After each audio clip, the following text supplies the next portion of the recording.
Okay, so today we're diving into a case Okay. that's heartbreaking and important, I think. The story of Kellyanne Bates, a 17-year-old from Manchester, England.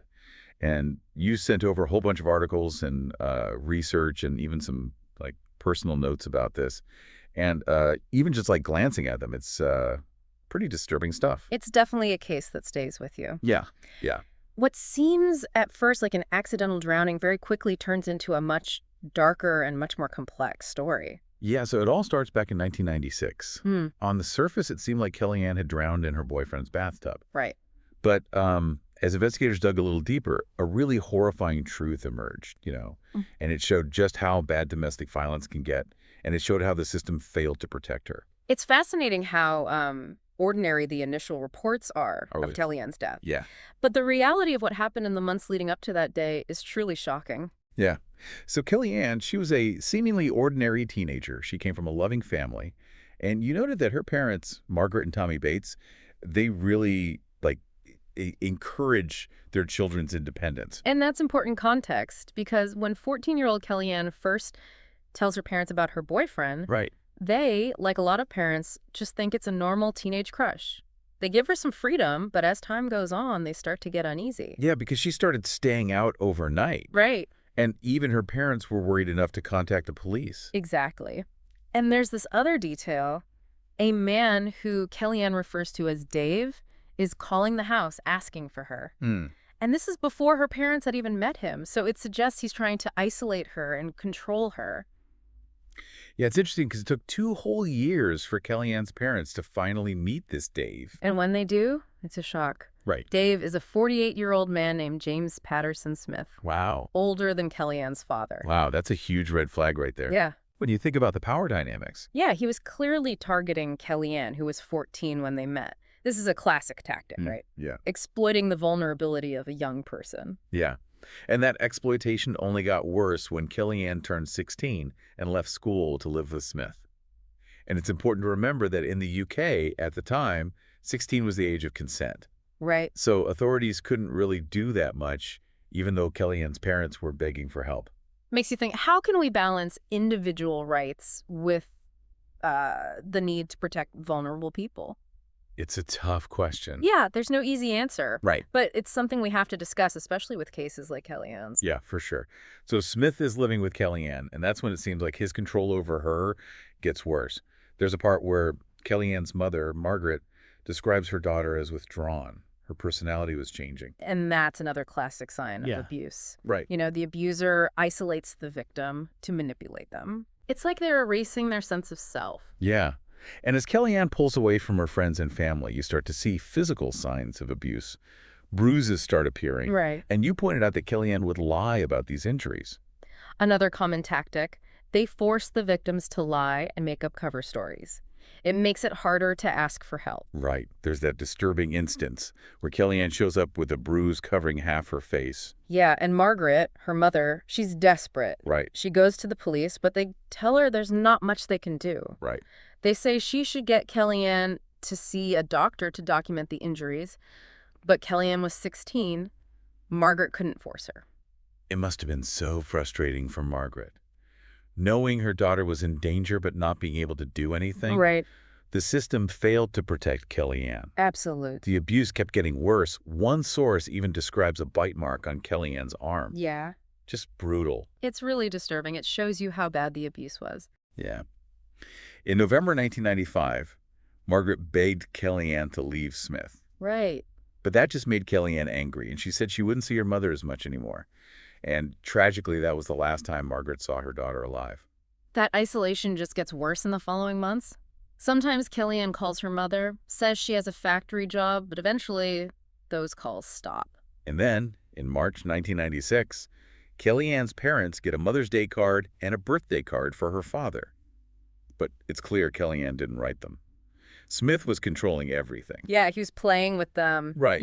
messing with their worry for their daughter. And then, on April 17, 1996, James Patterson Smith walks into the Gorton Police Department and says his girlfriend drowned in the bathtub. Trying to control the narrative from the Right. start, Yeah. trying to look innocent. But what the police found at Smith's house told a very different story. Yeah, Kellyanne had drowned. but her body showed just how badly she had been tortured in the weeks before. I know the details are hard to hear, but I think it's important that we understand just how brutal this was. Yeah. The pathologist's report is just awful. 150 separate injuries. Her eyes had been gouged out. Her mouth, ears, nose, and genitalia had been mutilated. There were stab wounds inside her eye sockets, and her head was partially scalped. Clearly, this wasn't just one attack. Right. This was torture. Yeah. And it gets worse. The report says there were burns from boiling water, hot iron, stab and cut wounds from knives, forks, pruning shears, and scissors. Her knees had been kicked in, and there was blood all over the house. It just shows you how widespread the abuse was, all the suffering she went through in that house. Yeah. They think she had been tied to a radiator by her hair, and her eyes had been gouged out at least a week before she died. It's just unimaginable. All this while, she's completely cut off from anyone who could help. It's awful. They say she hadn't had any water for days. She was starving. She had lost a lot of weight. It's hard to even think about. And this is just the beginning. This case goes deeper than Kellyanne Bates' death. It makes us look at the warning signs, the legal system, and how society contributes to these tragedies. Yeah, you're right. There's so much more to talk about, and we're just getting started. Hard to believe a normal teenage romance could turn into something like this. Yeah. Kellyanne's parents had no idea about the danger. Yeah, and that's what makes these cases so hard to stop. Right. I mean, how do you tell the difference between, like, a normal teenage crush and something dangerous? Especially with the deception. Right, He lied about his age, used a fake name. right. Creating this whole fake persona. Yeah, less threatening. Yeah, just predatory. 48-year-old man with a 14-year-old girl. Yeah. Makes you wonder how many other young people he might have targeted. Chilling thought. Yeah. Shows you how important it is to talk to teenagers about healthy relationships, about red flags, Right. about trusting their gut feeling. Yeah. Empower them to speak up if they feel pressured. Yeah, it's not just about parents watching out.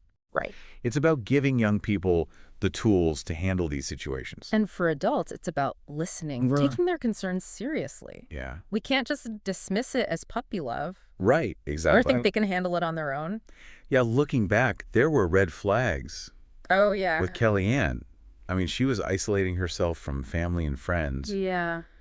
The stories about her injuries didn't add up, Yeah. and she was withdrawing. Classic sign. Yeah, but they're so subtle, you know? Easy to miss. Right, and it's heartbreaking because there were missed opportunities to help her. Yeah. Her parents went to the police, Right.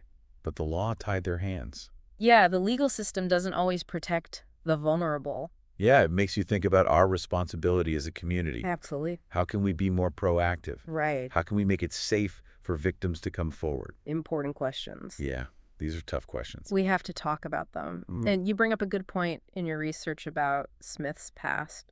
Oh, about how this wasn't just a one-time thing. Yeah, there was a pattern of violence. Right, he had a history of violence against women, His previous partners experienced similar abuse. even an attempted drowning. Exactly. It's a cycle of violence. Yeah. And we need to intervene early, Right. hold these guys accountable. Yeah, it's scary to think that if people had taken those earlier incidents seriously, Right. maybe things would have been different for Kellyanne. Haunting thought, isn't it? Yeah, really emphasizes the need to take every report of domestic violence seriously. Investigate thoroughly. Yeah. Hold abusers accountable. Yeah, we need to break the cycle. Absolutely. Recognize the signs, intervene early, support the victims. You know, going through all this research, Yeah. the level of abuse just hit me. It's hard to comprehend. 150 separate injuries. It's just awful. Yeah, and he showed no remorse. Tried to blame Kellyanne. Right, it's chilling. Yeah. Makes you wonder how someone could do that. Big question, right? Yeah, what goes on in the mind of an abuser? Psychologists and criminologists have been trying to figure that out forever. Right. There's no easy answer. No, I guess not. It's a mix of personality traits, behavioral patterns, Right. not always just anger or aggression. It's about control, Right. manipulation, Domination. and it can be so gradual. Sneaks up on you. That's why recognizing the signs early is so important. Absolutely. Once that cycle starts, Yeah, it's hard to break free. exactly. So we have to focus on both prevention and intervention. Right. Education, support, accountability, It's complex. multifaceted problem. Yeah. Needs a multifaceted solution. And it needs our attention. It really does. Domestic violence affects everyone, All ages, backgrounds. Yeah. It's happening everywhere. and we can't ignore it. We can't. Silence only protects the abuser. Right. We have to speak up, Change the way we think about these things. Create a culture of respect and equality. Yeah. Kellyanne's story shows us what's at stake. It's a call to action. It's easy to get caught up in the horror of it all, I the understand. failures of the system. It's disturbing. But we have to remember, Kellyanne, Yeah. she was a person, A young woman with dreams. a daughter, a friend, Her life mattered. and her story needs to be remembered, Absolutely. not just for the tragedy, Right. but for what we can learn from it. About recognizing abuse, supporting victims, creating a culture of respect, Her legacy can be one of hope, a catalyst for change. a reminder that we can do better. We have to do better.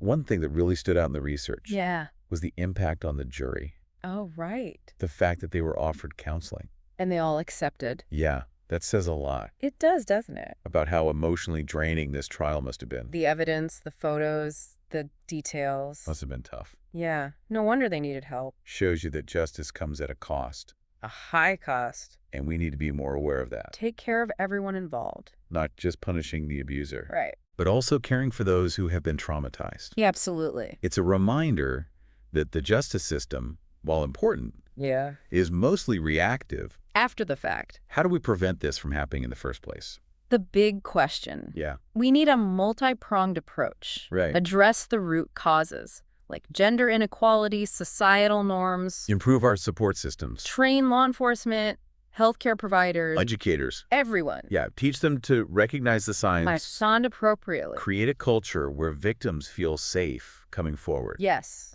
So important. Because right now, they're often silenced. By fear, shame, lack of trust, Right. we need to assure them they'll be believed, Supportive. that their abusers will be held accountable. Yeah. It's a long road ahead. But it's a journey we have to take. If we want a world without violence, Kellyanne's story is a tragic reminder of what happens when we don't act. a powerful reminder. Wow. This has been, Heavy stuff. yeah, really heavy. A lot to process. But Kellyanne's story, as awful as it is, Right. it can inspire us I think so. to work towards a better future, a future without violence. Absolutely. And we have to think about the people affected by this, Yeah. Kellyanne's family and friends. The whole community. The trauma leaves a mark, It does. Grief, anger, the loss. and those scars can last a lifetime. Absolutely. That's why support services are so important. Right. Counseling, therapy, Legal aid, advocacy. whatever they need to heal. Exactly. We can't just focus on punishing the abuser. Right. It's about caring for the victims, too. You mentioned the jury earlier. That Yeah. really stood out to me. I know. The fact that they all needed counseling. Says a lot about how tough this case was. Some were even diagnosed with PTSD. Wow. That's intense. Shows you how even people on the sidelines can be affected. We need to be more aware of that. Yeah. Care for everyone involved.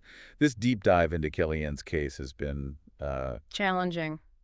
but important, I think. Right. We've seen the reality of domestic violence, Yeah. the problems with the legal system, and how Right. these tragedies impact everyone. Absolutely. But we've also seen that we can make a difference Right. by understanding the warning signs, supporting victims, Advocating for change. creating a culture of respect. Hopefully we can prevent this from happening again. It's a long road, but we have to try. Kellyanne's legacy can be one of hope. Yeah. A call to action. We have to keep fighting for a world without violence.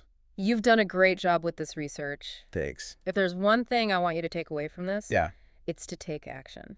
Right. Don't just listen, do something. Educate yourself, educate others. Become an advocate. Yeah, we can't be silent. Silence protects the abuser. We have to speak up, challenge those harmful attitudes. Create a safe environment for everyone. And if anyone out there is experiencing abuse, Yeah. reach out for help. There are resources, people who care. There's hope for a better future. Thank you for joining us on this journey. It's been a tough one. Yeah, but an important one. Kellyanne's story is a reminder of what happens when we don't act. But it's also a call to action We have to work together. to create a world free from violence.